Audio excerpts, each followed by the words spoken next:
तब्बल 5 वर्षांनी कोल्हापूर महापालिकेचं नवं सभागृह अस्तित्वात आलंय।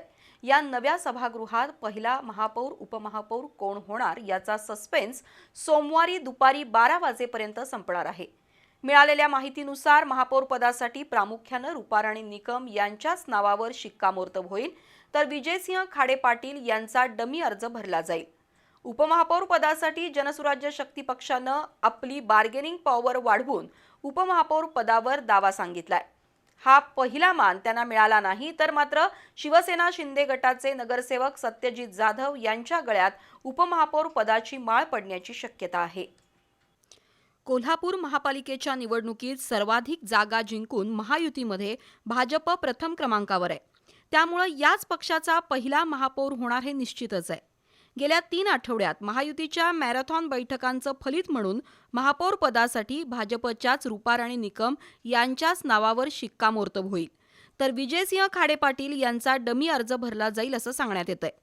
यासंबंधी सोमवारी सकाळी 11 वाजता पक्ष कार्यालयात बैठक होणार आहे। त्यामध्ये प्रदेशाध्यक्ष रवींद्र चव्हाण यांनी पाठवलेल्या नावाची घोषणा होऊन त्यांचा महापौर पदाचा उमेदवारी अर्ज भरला जाईल। दुसऱ्या बाजूला शिवसेना शिंदे गटानं भाजप खालोखाल 15 जागा जिंकून दुसऱ्या क्रमांकाचं स्थान मिळवलंय।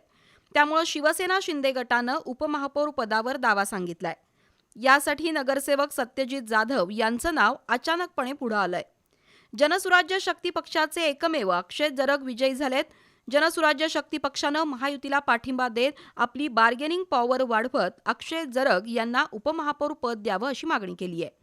याचा निर्णय सुद्धा आज रात्री उशिराच होईल।